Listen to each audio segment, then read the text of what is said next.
Sharon is excused. John Hanson, here. Jim Hinckley's excused.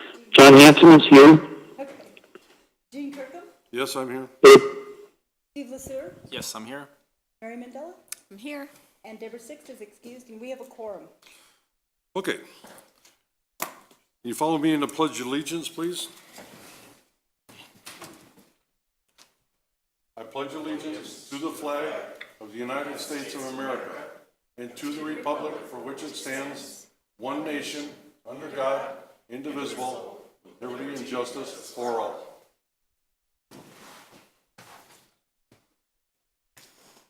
Thank you. Approval of the minutes. I need a motion and a second on approval of minutes. I will motion to approve the minutes. And go ahead. I second. Okay, we got a motion and a second. Call for the vote. All in favor? Aye. Opposed? Aye. Okay. Motion carries. Okay, we don't have anybody from the public. Call to the public. Is there anyone wishing to speak? I see none. I'll close it.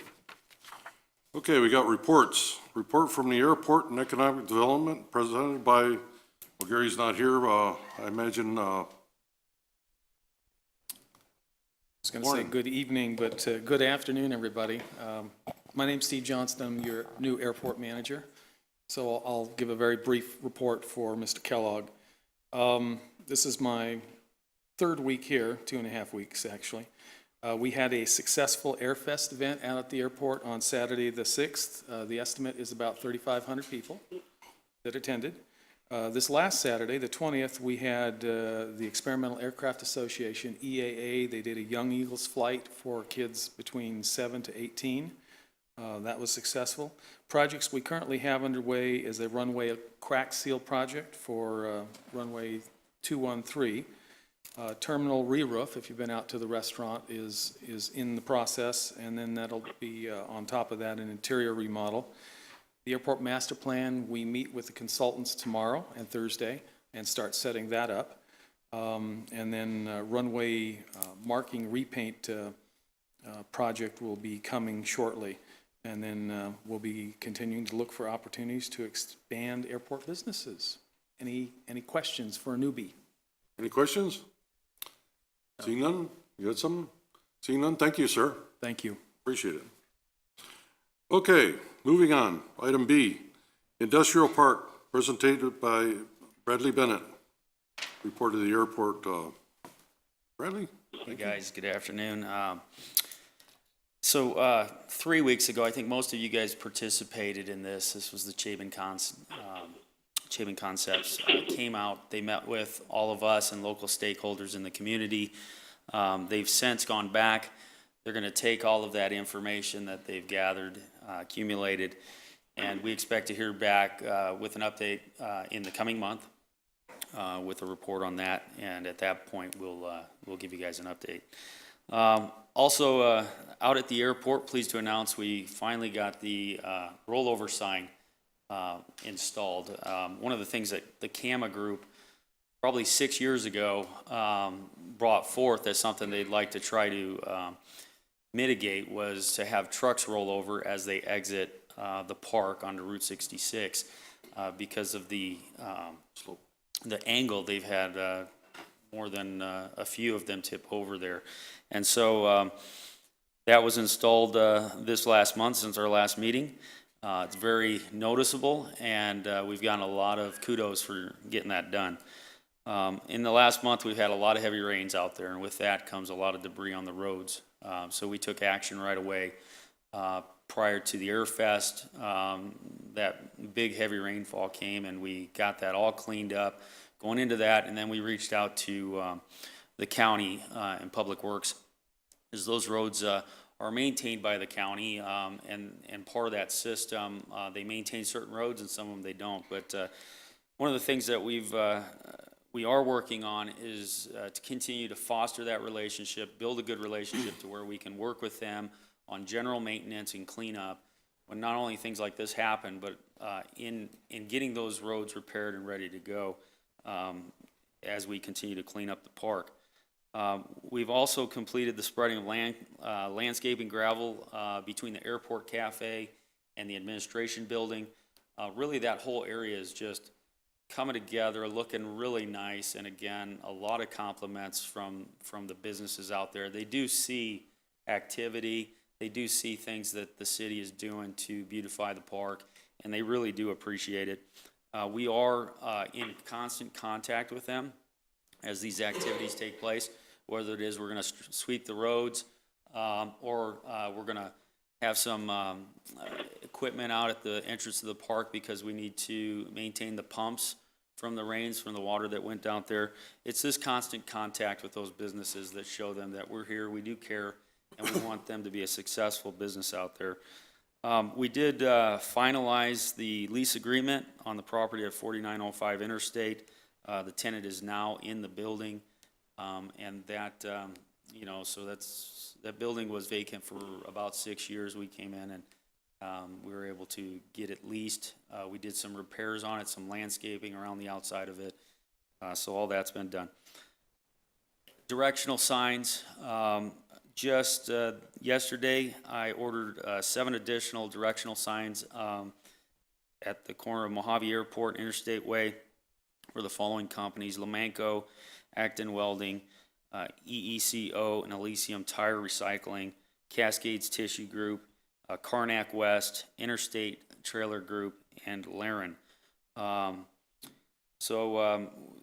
As we continue to do the beautification, continue to show, our support for those businesses through business retention expansion, we're going to continue to do that. We also added the Plastics Express directional sign at their request at the corner of Commerce Drive and Mojave Airport Drive to be built and then installed. So we've also finished up with the property for sale signs on some of the properties that we have out there. Those will be installed in the next week. And we're currently in discussions with 2 business prospects, one of which has already filled out an application for a site, and we've ordered an appraisal. Another one looks that we might get an application on that site as well. So with that, that's my update, and if there are any questions. Yeah, anybody got any questions? I have just like one question. With the I-11 corridor, has there been like impact studies done on the airport accessibility and like looking at whether it's the traffic pattern changes and who we can attract compared to who we can attract now? And then looking at that, how we're going to market it for. So I'm not aware of an impact study, but it was brought up at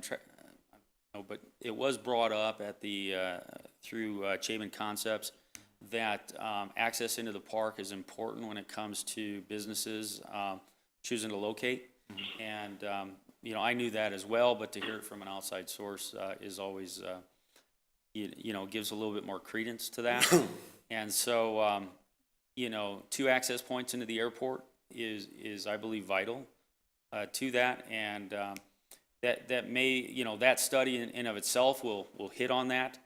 I don't know if ADOT has done anything recently in regards to looking at the airport itself and accessing it from I-40. Yeah. Okay. I got a couple of questions. On that tip area. What area? Where you have the tipping Yes. problem? Yes. Why wouldn't we just fix that instead of putting up a sign? It just don't make any sense. So it's an ADOT thing, and so it's the transition from the top side to the bottom side. I know where it's And at. so I would believe it's a funding. So for the city, to fix it, it would be an ADOT. So why don't we just fix it? I suppose that question could be asked I know to ADOT. ADOT, and they might give us an answer I in know regards to ADOT. funding. Of the businesses that you're talking about, those 2 businesses, are they gonna be job creators, or is it just gonna be warehousing, or? You don't have to tell me the name of the company. Yeah, there will be jobs created and substantial capital investment into those projects up above $100 million. Yeah. How many empty buildings we got out there? very little in regards to empty building. Most of the buildings are occupied. I believe it's less than 3% vacancy. And so that does create an issue when businesses call and they want existing facilities, and we don't have them, then they will tend to look elsewhere. Are we in contact with anybody that would maybe speculate and build some buildings out there, or tip-ups or something? I do have had conversations with a company by the name of Bulk Industries. They have almost 1 million square foot currently that they lease, and they're shuffling tenants around on a regular basis. They're going to have, when Scott Industries completes their building outside of town, there will be some space that'll free up in there. And it probably won't take too long to get that occupied, and then we'll be back at the same situation. So they've indicated an interest in discussing it. I think that getting potential developers and builders to the area when Vegas is booming and Phoenix is booming is probably going to be an obstacle. Prices might be a little bit more, but when you compare to maybe some land costs, it could potentially even back out. So I think those are things that we should look at. Yeah, especially because the airport in Las Vegas is tapped out. I mean, if we could capitalize on some of that overflow, that'd be great. Yeah, I agree. Okay, thank you, Ben. Anybody, any other questions? Well, I just had a point. At one CAMA meeting, Toby Orr brought up custom built buildings that could be put up and ready for occupancies within 6 months. So that could be something. So the difference between steel and tilt-up, I've talked to Toby Orr about that, and probably a good range is right around 40,000. So if you build 100,000 square foot and you break it up into 40s, or if you just build the 40,000 square foot building, he's tend to be very that product has been either sold or rented in a quick time frame. In my discussions with those groups, steel prices have gone up right now, and so some of that they have to look at the different types of buildings now versus steel. Okay. Yeah, those concrete tip-up buildings, they're easy to build and they withstand everything. So see those going up all the time. All right, thank you. You're welcome. Okay, next we got tourism presented by Josh Noble. Josh, what do you got for us today? Chairman Kirkman, Commissioners. So just a little update on our numbers, and then I've got a couple potential future projects that I wanted to bring up and let you guys be aware of. Our visitor center traffic, walk-ins continue to stay strong, almost 18,000 for the month of September. Fiscal year to date, 54,465. That's a 40+% bump for the month and for the quarter. Bus traffic is also up 167 versus 75 last year, 68 the year before, and we're seeing continued gift shop sales increases, and of course a lot of that's due to our renovation, the ability to carry more products. So 27,735 for the month, that's 74,000 for the year, the fiscal year for the 3 months, July, August, and September, which is an 89% bump over last year. And looking at what people are reporting when they sign into our guest book, we're having Route 66 is 57% for the month of September. For the quarter, 55%. It's interesting, this is a little bit down from what we saw the last 2 years from about 65%. Also Grand Canyon, up 51%, or at 51% for the quarter versus quarters in previous years, 54, 55%. Now, I'm not going to say that we're seeing less people that are doing those things, because we saw a 40% bump of visitors coming in, and we still have a large section of those that are reporting on all of those. And it's not that they're not reporting, we're actually having a better instance of reporting from our visitors coming in. It's about 85%. 2016, 87% 2017, and 89% for that quarter this year. So almost 9 out of 10 visitors are saying what they're doing. I think what's happening is we're seeing that more people are singularly, they're doing one activity versus maybe a multiple level of activities, because the report, if they're saying they're doing Route 66 and Grand Canyon and those things, they're included in all those counts. So probably we're having more visitors that are doing either the Grand Canyon, Las Vegas, or they're visiting museums, but not a collection of all three of them. And some of that, as you know, we've seen an increase in visitors from China. That's our number one non-U.S. Import of visitors for the quarter.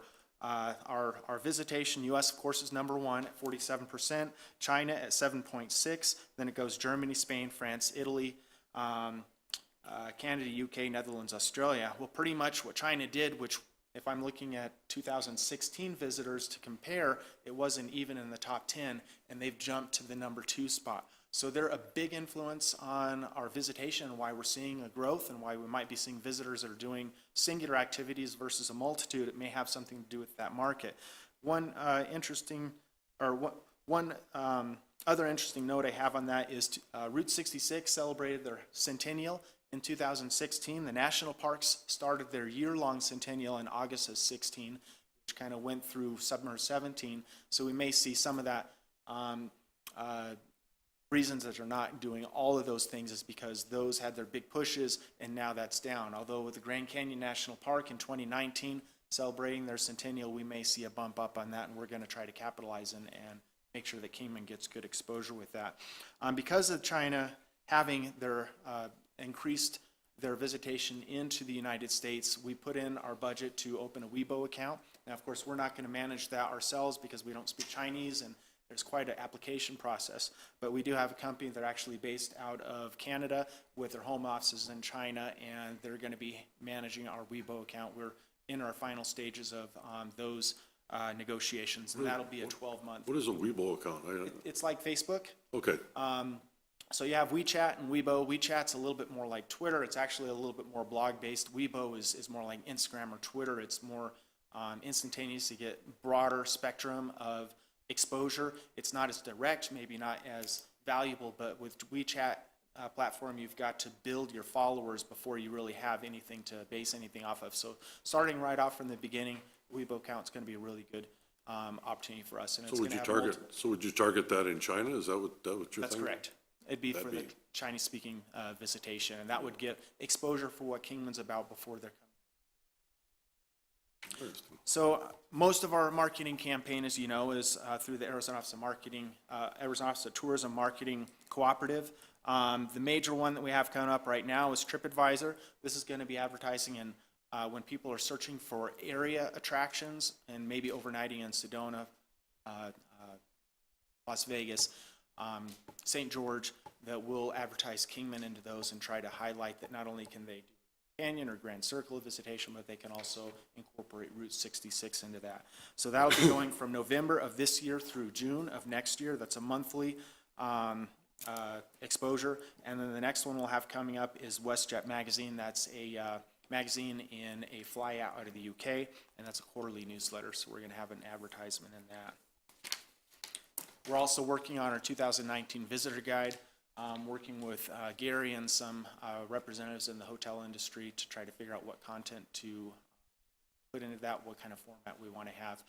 This last year for 2018, we actually didn't get it printed until February, and we're basically out of product at this point. We're having Certified bring us product back in so that we have brochures to send out in our mailing. So we're looking at bumping that printing up to 125,000 this year. That's an update on our activities. I just wanted to also give a little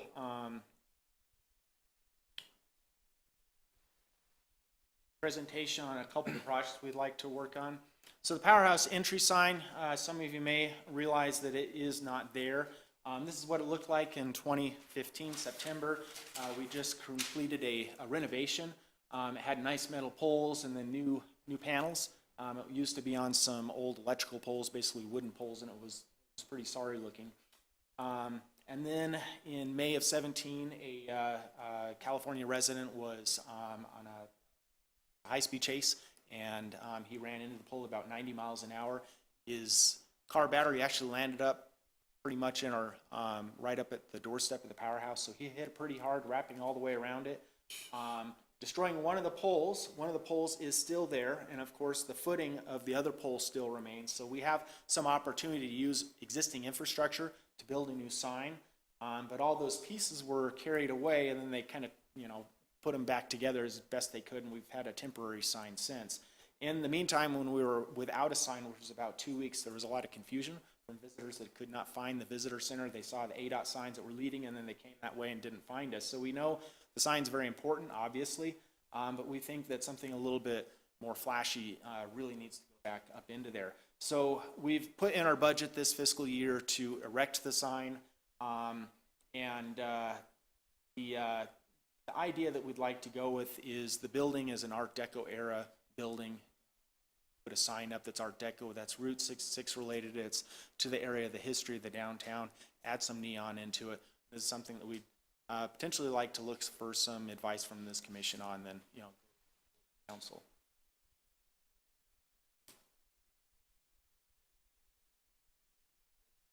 Are there any questions on that? You said you put some money into the budget. How much did you put into? 25,000. Oh, okay. Neon would look, that would look cool. Yeah, I like It would look Because we got a lot of places that have neon right now, and it's, I mean, you focus on it right away, because it's old school, Yeah. So this is another project. We also put, I think it's 25,000. It's the same number, or it's about 27,000 into this project. However, with some of the mural projects and the repainting, we're dipping into that fund, and so we may not have as much funds in to complete this project. But we have, let's see if I can't get this to view screen here. We have the Bricks on 66 that was launched with International Route 66 Festival in 2014. I think there's 87 bricks that are out there.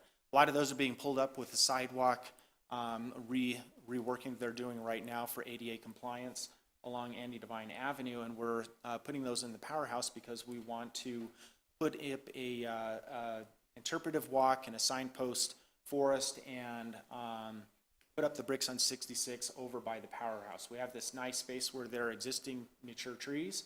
People already go out there to watch cars going down the road, not just during the fun run and events, but pretty much visitors coming in and just kind of want a car wash.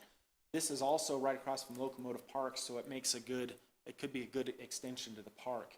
So when I say signpost forest, there's a signpost forest along the Alaska Highway at Lake Yukon, and they've got about 100,000 signs up there. It started in 1942 with a GI World War II.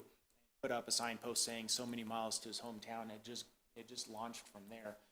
This signpost forest has got real good marks on TripAdvisor as a destination. People go to see it, and they want to put up their own signs as well. So this is kind of our concept, is to open up a crowdsourcing opportunity to put this along with the Bricks on 66 to make it a real destination. It's not just some bricks that you walk down, you got to look at names, but there's also something dimensionally going up that creates a photo opportunity and something that people can interact with and bring their own signs. Or one idea we were considering was license plates. They can take their expired license plates and they can go put it up, and it'll be on 66 signpost forest. So we'd broken it up into a couple different stages. The first stage was basically to get the posts down. Unisource had offered to assist us with actually doing the drilling to put the posts in. So we'd need to purchase posts, and we'd need to put down the concrete, because you'll see in the bottom part there's the red ribbon. Well, that's the bricks, and then there's some other lighter colored ribbon along that, and that's some sidewalk area so that we can make something of a kind of a flow sort of experience for visitors.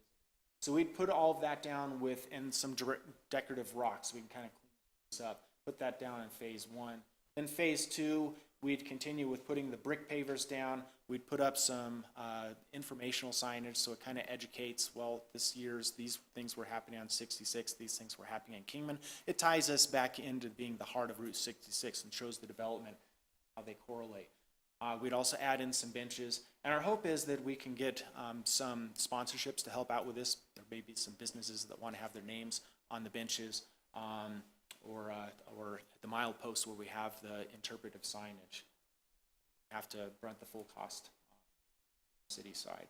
But those are the two projects that we're looking for some advice on. Moving forward, it's something that we were going to bring to City Council last year, but bringing the airport, that became a much more immediate need to tackle, so we put these back on the back burner. I think it's awesome. How much are the bricks right now? So the bricks were purchased by individuals where they have their name into them, and I want to say it was $100 or $150 for a 8x4 and $200 for a 8x8. We'd have to restructure and figure out what we wanted to have for the cost. These bricks, what they did is they ordered them from a company back east, and they had to order, I think it was 12 bricks at a time, so they had to wait till they sold that many bricks. We have a potential vendor who could use this more locally, which would allow us to order the bricks in smaller amounts or fast track for a small fee to get your brick out there sooner than later. And then we just have to figure out what their price point is on it and then how much we wanted to earn from it for funding this project or whatever projects we wanted to earmark the funds for. Well, that looks like That'd be great. that looks like a nice little park. Like, you're talking about, a little bit on the side of the parking lot, is that where you're talking? Yeah, so this is between the Powerhouse and Andy Devine, and the So reason it'd it be has more the like, nice. more like in front of, Right. Mr. D's, Right, across from Mr. D's. right. Oh. Well, across from, between the Powerhouse and Locomotive Park, so it kind of at that triad. Right. Mr. D's. Oh, yeah, that's a hot spot right there. Jeremy Palmer was involved with Main Street. It helped us. Barb Sharon had also helped us with coming up with a design that would not just be putting it down and just be a straight thing, but really giving it that architectural look. Park, natural space. So you're looking for funding from the city? So we have some funding that's been allocated and council had approved for this fiscal year. It's not enough to complete this. It may not be enough to complete phase one. The initial idea was that would, I think it was 27,000, but that would be utilized to complete phase one. But two factors have changed. We had a mural put in downtown that needed a protective coating, so we used some from that budget to put the protective coating on. We had some water tanks along I-40 coming in from the east side that were badly in need of being repainted. So funding from that same budget was utilized for that. So we don't have as much in that line item for this project, but we'd have enough to start the project. And the other thing is construction costs have greatly gone up in the last year, not only because construction is going up, but now with hurricanes and different activities, it's kind of pushing everything back and it's causing prices to go up. So our request to the commission is just advice on what you'd like, if you'd like to have us put this on an agenda item to discuss it, or just move forward and get a presentation together and go to council to see if we can get to move that forward. You know, Jess, I think that might be a good idea. And maybe when you bring it forward, we'll have a bigger commission, you know, something like that, because 7 minds would be good instead of just 4. So, yeah, I think you should do it. Put it on our agenda and we'll So you bat want it on around. agenda for this commission? Okay. Yeah, to start with. Yeah, Do we need a motion to put that on the agenda for next Yeah. month? well, we don't need a So motion, it's I'll presentation. motion that for a presentation by tourism on the Bricks on 66 and Signpost Forest project. Yeah, I'll second that. I'll come back with our budgets, but pretty much the same information, so Right. come back with your ideas and we Right. can Yeah. move forward. Okay, Josh, all right, thank you. Is there a second? You know, you talk an awful lot about the powerhouse. Is there any way we could find the activity on the other 2 museums? The foot traffic there, or is it up or is it down, or? So pretty much the visitation into the Route 66 Museum, about half the people that come into the Powerhouse also go to the museum, and yes, their numbers are up along with ours. Okay, So they're seeing the same increase. And, you know, part of that increase, because we've been watching it over the last few years, is just because we have more people coming in, but it's also because we have the electric vehicle exhibit, and that's drawing people that otherwise may not have gone to the 66 Museum. And we know that because people have come up specifically asking to go into the EV Museum. I know we're working on something with the electric car museum, but, that is a draw, and we got more cars than we got space, so.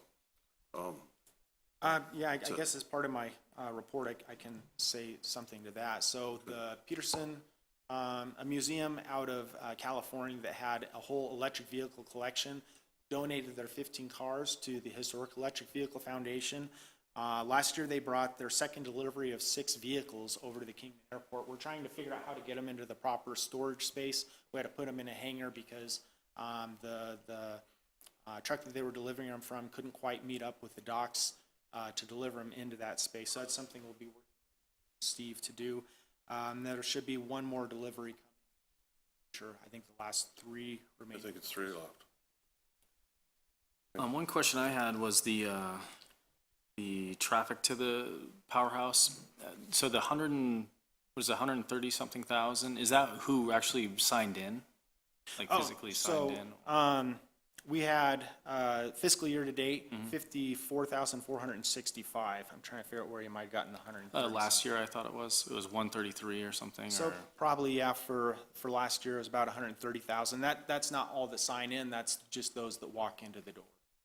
oh, so they have like counters, like physical We've counters? got a counter so we can count how many people come through the door. That's fantastic. Yeah, and that works pretty well. That works pretty well. If we were to put like a counter that was automatic, we'd be counting employees and we'd be counting people that we know are delivering. And so we just have it manually at the front door. And, you know, there's going to be some people that we miss when we get real busy. Yeah. There's going to be some that, so it may be underreporting a little bit, but it gives us overall good general trend ideas as to our Right. visitation. Do you have a percentage of like a per person average on spend? I don't have that in here, but I can definitely get that for you. Because there's some retail traffic counters there's one that's called Shopper Track. It's like a camera that's installed above the doorway, and then it's programmed based on movement from, you know, humans and kids and employees. You can program it, how many employees are there, how often they take breaks, and it gives you like a real accurate count. So then if you're busy, because I couldn't imagine your people standing around with clickers when they're at the counter, you know what I mean? Trying to count people. So that might give us a little bit better sense of who's going in and out of these certainly the public retail spaces like Powerhouse and the museums where there's spending happening, because then you can get an average of how much they're spending per person, and then you can start fine tuning if you want to increase that spend. Well, and I think part of the, which is something that we'll probably bring up after we have the tour at the Powerhouse, is if we redid the space again with proper displays, we kind of hodgepodge displays to bring them in as Kmart closed down and as Hastings closed down, we brought their displays in, and it's greatly increased our ability to carry and display product, but we could probably do it with more displays that are built specifically for the space, and that way increase our sales at the gift shop. Just for numbers, if you want to take a look at it, the fiscal year to date, our walk-ins, 54,465, and our gift shop sales, 73,955. So it's probably around $1.50 a person. Average visitor, average party size is 2.7. Any more questions for Mr. Noble?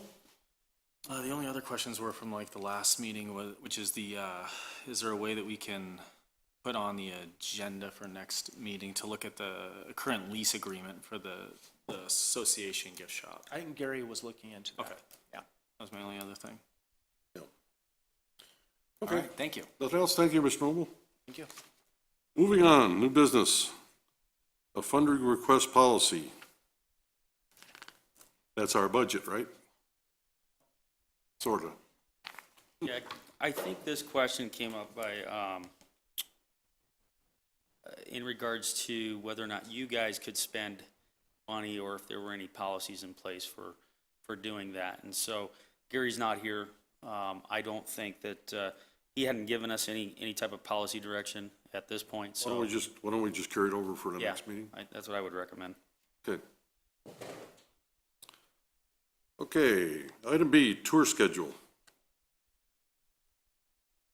This would be for us to tour the powerhouse. Yeah. An airport. Or, yeah.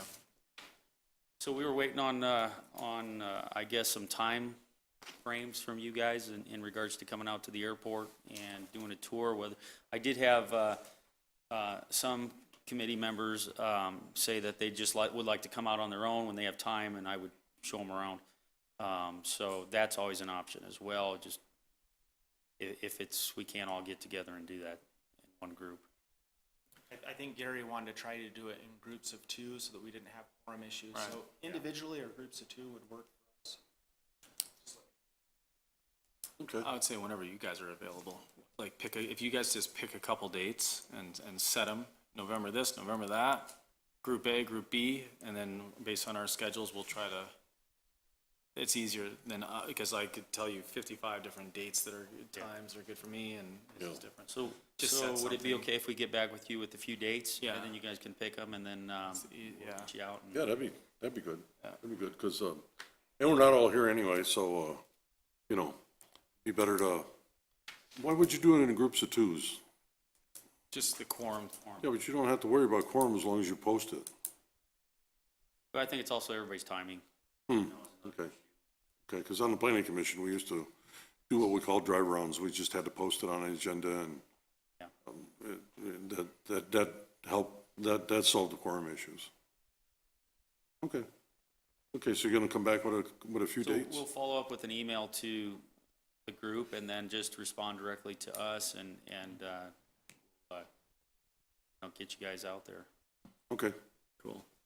that sounds, This is John Hanson. I have a question on the tours, and I think that was Bennett that was talking. But is there going to be a presentation of the tour that we could look at? John, it had not been discussed. It was basically a tour of the facilities. But that, I would leave it up to you guys if you wanted us to put together a presentation prior to going around the I park. think a tour is kind of a walking presentation in a way. They'll be It is. explaining things and we'll be able to There's ask gonna be questions. a lot of discussion as we walk around and items that'll come up and be discussed at the time. yeah, everybody's gonna have different questions and stuff like that. Some of us have been out there and some haven't, Yeah. so. I've been out there a couple of years ago, but I was given a tour by the other group. Anyway, Well, okay. particularly in the case if the decision is made to allow people to go out and tour on their own, my thought would be that if there was a PowerPoint or a presentation that people could look at, that they could, after that, they would be able to understand what everybody else saw and what everybody else had to emphasize during that tour. Whatever you guys want us to do, we'll try to standardize it, in regards to some things that we might take you around and show you. And, we'll be present with you as we do each of these tours. Yeah, I think it might will be, be some I think it might be differences. beneficial for the tour if you had, like you said, a PowerPoint, and then we can go see where you're gonna take us and all that, and then when we get there, we'll have some kind of idea what we're looking at.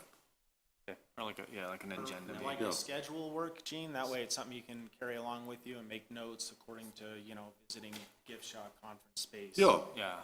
yeah, something like that, that'd be great. And are these tours, is it gonna be, do you think of it as, we're gonna go look at the powerhouse tour on a separate day, or you wanted to knock them all out at the same day? Well, for me, I'd just set aside the day and do both, I would imagine, what you're talking, maybe, 4 hours tops? Probably, Hour, so 2.5 hours. yeah. Yeah, I'd do them both the same day. And just, you're gonna show up at the powerhouse and you're gonna drive out to the park.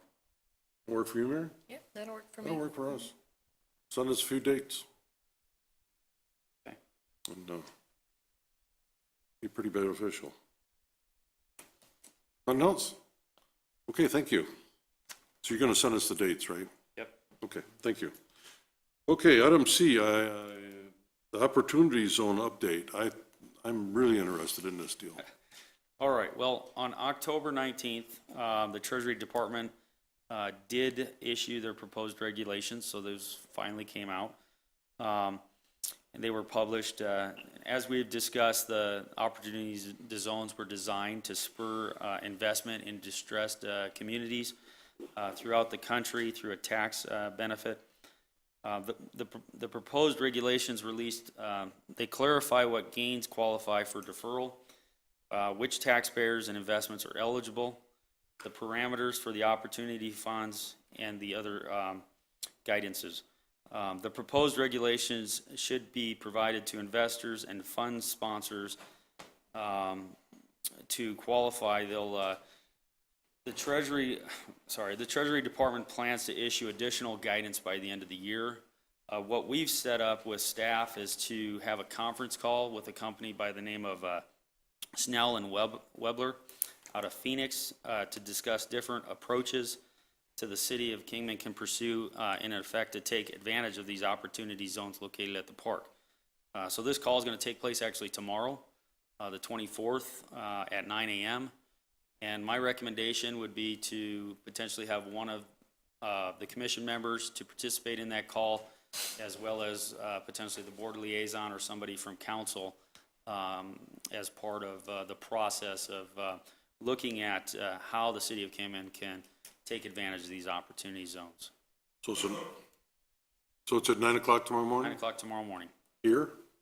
It's just a call-in, so we'll just do a conference call in to the number, and participate in the call. Anybody interested in doing that? Can't, so. No, I can't either. I will, You will? sure. Okay, Mary will go ahead and do that, and then give us kind of a report the next meeting, and Sure. and let us know what's going on. Are these like grants? Yeah. So what it is it's funds, so you have some capital gains. This has the ability to be able to take those capital gains and defer them if you put them into these distressed areas and invest them into those areas. And so they're either done through fund managers. The funds are set up, the money goes into those funds. Fund manager looks for places to invest based upon rate of returns and things like that. Different qualifications for those funds, those are all things that we're going to discuss with the group. How can we set up a fund potentially?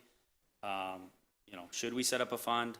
What are the options? Because we do have some very prime properties that are within these opportunity zones.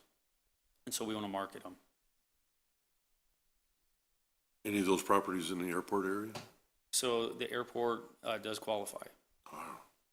And the area adjacent to the I-40 where the Kingman Crossing, Rattlesnake Wash area, those all qualify. All the way out to the Griffith Industrial Park. So if you had enough funds, you could take them from that and build a building, right? Yeah, if you had the right project and depending on how that can be structured, those are all discussions that we'll probably bring up in this call, how we can capitalize on that. Sounds like a good deal if we can utilize it properly. Absolutely. No, you say capital gains, is that private individuals or companies or? So I believe it's companies and partnerships, LLCs.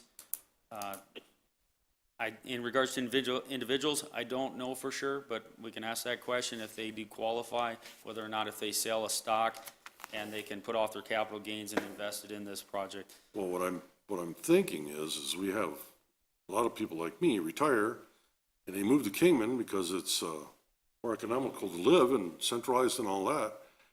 And they sell their houses in California for 5 times what they paid for them. That's a big capital gain, and they got to really figure out how to get rid of that money before they have to pay taxes on it. Yeah. Do they qualify? I mean, I don't know. oh man, I don't know. you got But whether or not I could sell a house and take my gains, put it into there. you got It does have millions to, of dollars that could be. You do have to hold those funds for up to 10 years. And it's not the entire gain doesn't be removed. Where the benefit is the investment. So you can take your gains, say it's $100, you can now invest it, earn an interest on that $100 that you would have normally paid to the government.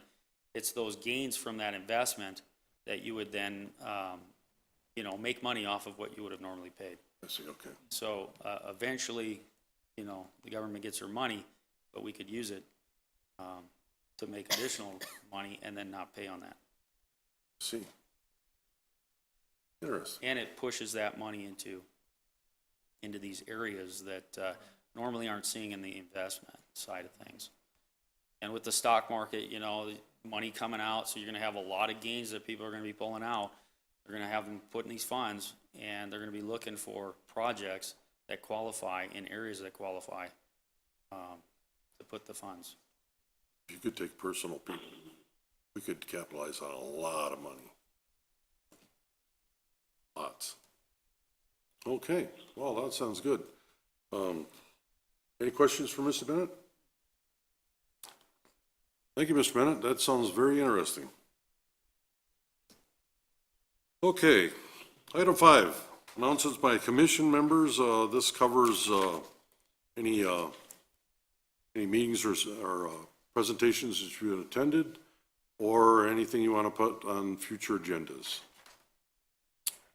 You have anything, Mr. Lucero? I don't. You don't? Great, no. No, I don't have any. How about the person on the phone there? Any questions or meetings that you attended, or anything you want to put on the agenda? Haven't attended any meetings, except for the CAMA meeting. Nothing to report on that, but I did have 2 items that I don't know if they would be appropriate for the agenda or not, but I would like to have a discussion about a computer-driven signage at the entrance to the industrial park. I think we're missing an opportunity to demonstrate what we've got there. And I'd also like to have, at some point in time, have an agenda item to discuss how we're going to plan for integrating the I-11 bypass. I know it's a ways off, but it's never too early to start thinking about that from an economic development standpoint.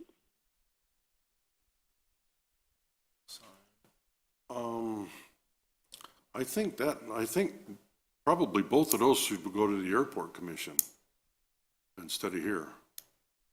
I think. What would you think, Mr. Bennett? The I-11.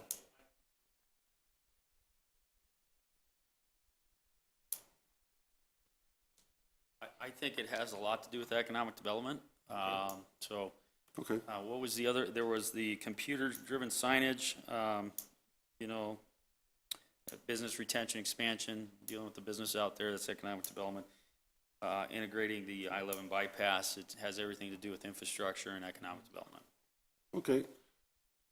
Sandy, can you put those on our next agenda? Yeah, and hopefully we'll have the report back from Shaven. Right. It should go over a lot of this I think that's stuff, gonna be, you know, Yeah. part of it.